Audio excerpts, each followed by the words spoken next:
आकाशवाणी मुंबई.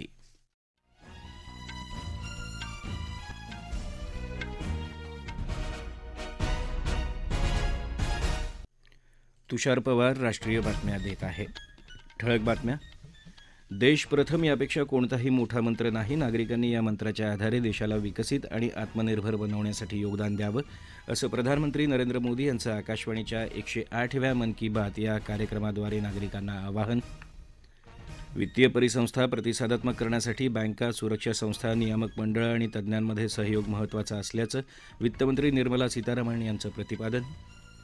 रशियाच्या बेल्गोरोड शहरावर काल युक्रेननं केलेल्या हल्ल्यात 3 मुलांसह 21 जण ठार तर 110 जखमी. महास्वच्छता अभियानाला आज मुंबईच्या गेटवे ऑफ इंडिया इथून आरंभ. आणि छत्रपती संभाजीनगरच्या वाळूज औद्योगिक वसाहतीत लागलेल्या आगीत 6 कामगारांचा होरपळून मृत्यू.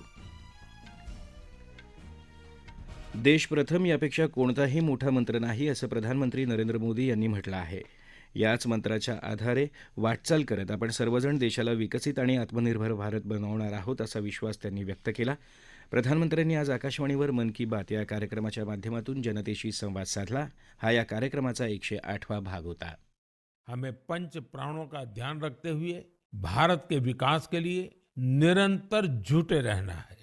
हम कोई भी काम करें, कोई भी फैसला लें, हमारी सबसे पहली कसौटी यही होनी चाहिए कि इससे देश को क्या मिलेगा, इससे देश का क्या लाभ होगा। राष्ट्र प्रथम, नेशन फर्स्ट, इससे बड़ा कोई मंत्र नहीं। इसी मंत्र पर चलते हुए हम भारतीय अपने देश को विकसित बनाएंगे, आत्मनिर्भर बनाएंगे. सरत्या वर्षात देशानं लक्षणीय कामगिरी केल्याचं ते म्हणाले. नारी शक्ती वंदन कायदा, G20 परिषदेचं यशस्वी आयोजन, भारत जगातली 5वी सर्वात मोठी अर्थव्यवस्था होणं, चांद्रयान-3 मोहिमेचं यश याचा उल्लेख करून याबद्दल मन की बातच्या श्रोत्यांनी पत्राद्वारे आपल्याला आठवण करून दिल्याचं त्यांनी नमूद केलं.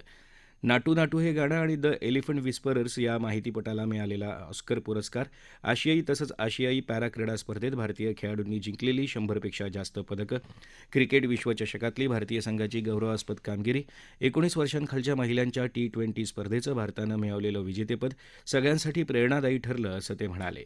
स्वातंत्र्यप्राप्तीचा अमृत महोत्सव आणि मेरी माटी मेरा देश या मोहिमेचं यश तसंच 70,000 अमृत तलावांची निर्मिती म्हणजे लोकसहभाग आणि सर्वांच्या एकत्रित प्रयत्नांचं यश आहे, असं ते म्हणाले. नवोन्मेषाला महत्त्व न देणाऱ्या देशाचा विकास थांबतो, यावर आपला विश्वास आहे.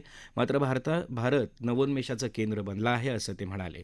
2015 साली नवोन्मेष निर्देशांकात 81व्या क्रमांकावर असलेला आपला देश आज 40व्या क्रमांकावर पोहोचला. देशात पेटंटसाठी दाखल होणाऱ्या अर्जांची संख्या वाढली. क्वाक्पेरली सायमन्स आशियाई विद्यापीठाच्या क्रमवारीत सर्वाधिक भारतीय विद्यापीठांचा समावेश झाला, असं त्यांनी नमूद केलं.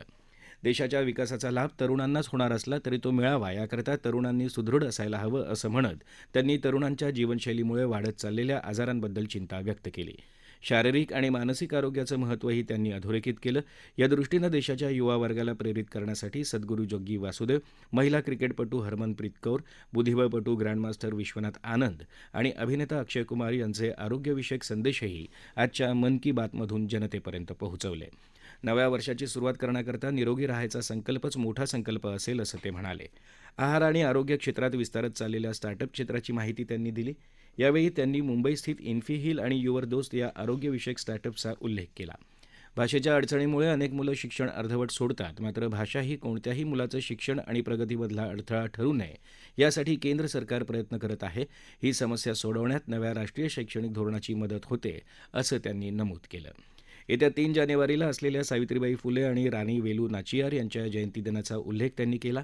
ही दोन्ही महान स्त्री व्यक्तिमत्व प्रत्येक युगात नारीशक्तीला पुढे जाण्याचा मार्ग दाखवत राहतील, असं ते म्हणाले. या निमित्तानं त्यांनी सावित्रीबाई फुले यांनी शिक्षण, सामाजिक सुधारणांसाठी केलेलं कार्य तसंच आपत्तींच्या काळात केलेल्या समाजसेवा याचं स्मरण केलं. अयोध्येतल्या राम मंदिराबाबत देशभरात हर्ष आणि उल्हासाचं वातावरण आहे. कलाविश्व आपापल्या रचनांतून या ऐतिहासिक क्षणांचा भागीदार होतोय. अशावेळी आपण सगळ्यांनी आपल्या रचना श्रीराम भजन हा हॅशटॅग वापरून समाजमाध्यमांवर सामायिक कराव्यात, असं आवाहन त्यांनी केलं. आपण सगळ्यांनी 2024मध्ये यशाची नवी उंची गाठावी, निरोगी आणि आनंदी राहावं, अशी प्रार्थना करत त्यांनी जनतेला नववर्षाच्या शुभेच्छाही दिल्या. या राष्ट्रीय बातम्या आकाशवाणीच्या मुंबई केंद्रावरून देत आहोत. वित्तीय परिसंस्था अधिक प्रतिसादात्मक करण्यासाठी बँका, सुरक्षितता संस्था, नियामक मंडळ आणि तंत्रज्ञानातील तज्ज्ञांच्या दरम्यान सहयोग महत्त्वाचा असल्याचं आग्रही प्रतिपादन वित्तमंत्री निर्मला सीतारामन यांनी केलं आहे. सार्वजनिक क्षेत्रातील बँकांच्या आढावा बैठकीत काल नवी दिल्ली इथं त्या अध्यक्ष म्हणून बोलत होत्या. राष्ट्रीय संपत्ती पुनर्रचना कंपनी आणि सार्वजनिक क्षेत्रातील बँकांनी तणावग्रस्त खात्यांबाबत वेगानं निर्णय घेण्यासाठी समन्वय साधायचे निर्देश त्यांनी दिले. सार्वजनिक क्षेत्रातील बँकांना घोटाळ्यांना प्रतिबंध घालण्यावर लक्ष केंद्रित करायची सूचना त्यांनी केली. यासाठी ग्राहकांना शिक्षित करावं असं त्यांनी सुचवलं. सर्वच स्तरावर जबाबदारीनं कर्ज प्रक्रिया राबवण्यासाठी वितरणापूर्वी घ्यायची दक्षता वाढवायचं आवाहन त्यांनी बँकांना केलं. अयोध्येतल्या नव्या राममंदिरातल्या प्राणप्रतिष्ठा सोहळ्याच्या दिवशी म्हणजेच 22 जानेवारीला सर्व देशवासियांनी रामज्योती प्रज्वलित करून दिवाळी साजरी करावी असं आवाहन प्रधानमंत्री नरेंद्र मोदी यांनी केलं आहे. प्रधानमंत्र्यांच्या हस्ते काल अयोध्येत महर्षी वाल्मिकी आंतरराष्ट्रीय विमानतळ, अयोध्याधाम रेल्वे स्थानक याचं उद्घाटन तसंच विविध विकास प्रकल्पांचा प्रारंभ झाला. त्यावेळी ते बोलत होते. विकास आणि संस्कृती यांचा सुंदर समन्वय देशाला भविष्यात प्रगतीपथावर घेऊन जाईल असं त्यांनी सांगितलं. प्रधानमंत्र्यांच्या हस्ते अयोध्याधाम स्थानकावरून 6 वंदे भारत आणि 2 अमृत भारत एक्सप्रेसना हिरवं निशाण दाखवून रवाना करण्यात आलं. यात राज्यातल्या जालना ते मुंबई वंदे भारत एक्सप्रेसचा समावेश होता. दरम्यान यानिमित्त जालना इथं झालेल्या कार्यक्रमाला रेल्वे राज्यमंत्री रावसाहेब दानवे आणि उपमुख्यमंत्री देवेंद्र फडणवीस यांच्यासह स्थानिक लोकप्रतिनिधी उपस्थित होते. युक्रेनने बल्गोरोद या रशियन शहरावर केलेल्या हल्ल्यात 21 जण ठार तर 110 जण जखमी झाले. मृतांमध्ये 3 मुलांचा समावेश आहे. कीवमधून रॉकेटला क्लस्टर बॉम्ब लावून ते प्रक्षेपित केलं गेलं. त्यामुळे हा हल्ला म्हणजे गुन्हा आहे असा आरोप रशियानं केला आहे. रशियानं काल युक्रेनवर आतापर्यंतचा सर्वात मोठा हवाई हल्ला केल्यानंतर युक्रेननं हा हल्ला केला. दरम्यान रशियानं युक्रेनवरचे हल्ले तीव्र केलेत. रशियानं कीव शहरात ड्रोन हल्ले तर खार्किवमध्ये निवासी भागांचं नुकसान केलं आहे. महास्वच्छता अभियानाचा आरंभ आज गेटवे ऑफ इंडिया इथून झाला. छत्रपती शिवाजी महाराज आणि स्वामी विवेकानंद यांच्या पूर्णाकृती पुतळ्याला मुख्यमंत्री एकनाथ शिंदे यांनी पुष्पांजली अर्पण केली आणि महाराष्ट्र गीतानं महास्वच्छता अभियानाला सुरुवात झाली. मुंबईत महास्वच्छता अभियान 10 ठिकाणी राबवलं जात आहे. मुख्यमंत्री एकनाथ शिंदे यांनी दूरदृश्य प्रणालीद्वारे संवाद साधून स्वच्छता अभियानाचा आढावा घेतला. आतापर्यंत झालेल्या 4 स्वच्छता अभियानातून 1300 टन कचरा गोळा करण्यात आला तर 22,277 किलोमीटर लांबीचे रस्ते धुवून काढण्यात आले आहेत. छत्रपती संभाजीनगर जवळच्या वाळूज औद्योगिक वसाहतीतल्या सनशाईन एंटरप्राइजेस कंपनीत काल मध्यरात्री आगीच्या दुर्घटनेत 6 बिहारी कामगारांचा मृत्यू झाला. काल रात्री 12:15च्या सुमाराला या कंपनीला अचानक आग लागली. आगीच्या झळा लागल्यानंतर काही कामगार झोपेतून उठले. त्यांनी कंपनीच्या वरच्या भागातून उड्या मारल्या. मात्र पाहता पाहता आग भडकल्यानं 6 कामगार आतमध्ये अडकून त्यांचा मृत्यू झाला. तब्बल 3.5 तास हे अग्नितांडव सुरू होतं. 6 अग्निशमन बंबांच्या मदतीनं आग नियंत्रणात आली. रबरी हातमोजे बनवणाऱ्या या कंपनीत 15 कामगारांसह 1 महिला आणि 2 लहान मुलं असे एकूण 18 जण काम करतात. भारत आणि ऑस्ट्रेलियाच्या महिला क्रिकेट संघात काल मुंबईत वानखेडे स्टेडियमवर झालेला दुसरा एकदिवसीय सामना ऑस्ट्रेलियानं 3 धावांनी जिंकला आणि 3 सामन्यांच्या मालिकेत 2-0 अशी विजयी आघाडी घेतली आहे. या सामन्यात नाणेफेक जिंकून ऑस्ट्रेलियानं प्रथम फलंदाजी करत निर्धारित 50 षटकात 8 बाद 258 धावा केल्या.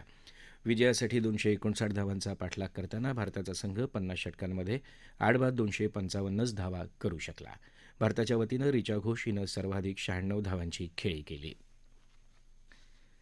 इस्रायल गाझा पट्टीवर ताबा मिळवेल असा निर्धार इस्रायलचे प्रधानमंत्री बेंजामिन नेतान्याहू यांनी व्यक्त केला. इस्रायल हमासमधला संघर्ष आता टोकाला पोहोचला असताना या भागाचं निशस्त्रीकरण होण्यासाठी हे आवश्यक असल्याचं ते पत्रकारांशी बोलताना म्हणाले. दरम्यान वेस्ट बँक भागातल्या नूर शम्स निर्वासितांच्या कॅम्पमधले इस्रायली वाहनांचा ताफा शिरतानाच्या चित्रफिती समाजमाध्यमांवर दिसत आहेत. राज्यात गेल्या 24 तासात 38 रुग्ण कोरोनामुक्त झाले. कोविड संसर्ग झालेले 172 नवे रुग्ण आढळले असून त्यात सर्वाधिक 40 रुग्ण ठाणे शहरात आढळले. मुंबई महानगरपालिका क्षेत्रात 32 तर नवी मुंबईत 24 रुग्ण आढळले. राज्यात सध्या 613 रुग्ण उपचाराधीन असून JN1 प्रकारच्या रुग्णांची संख्या 10 वर स्थित असल्याचं आरोग्य विभागानं कळवलं आहे. ठळक बातम्या पुन्हा एकदा. देश प्रथम यापेक्षा कोणताही मोठा मंत्र नाही. नागरिकांनी या मंत्राच्या आधारे देशाला विकसित आणि आत्मनिर्भर बनवण्यासाठी योगदान द्यावं असं प्रधानमंत्री नरेंद्र मोदी यांचं आकाशवाणीच्या 108व्या मन की बात या कार्यक्रमाद्वारे नागरिकांना आवाहन. वित्तीय परिसंस्था प्रतिसादात्मक करण्यासाठी बँका, सुरक्षा संस्था, नियामक मंडळ आणि तज्ज्ञांमध्ये सहयोग महत्त्वाचा असल्याचं वित्तमंत्री निर्मला सीतारामन यांचं प्रतिपादन. रशियाच्या बल्गोरोड शहरावर काल युक्रेननं केलेल्या हल्ल्यात 3 मुलांसह 21 जण ठार तर 110 जण जखमी. महास्वच्छता अभियानाला आज मुंबईच्या गेटवे ऑफ इंडिया इथून आरंभ. आणि छत्रपती संभाजीनगरच्या वाळूज औद्योगिक वसाहतीत लागलेल्या आगीत 6 कामगारांचा होरपळून मृत्यू. याबरोबरच आकाशवाणी मुंबई केंद्रावरचं हे राष्ट्रीय बातमीपत्र संपलं. नमस्कार.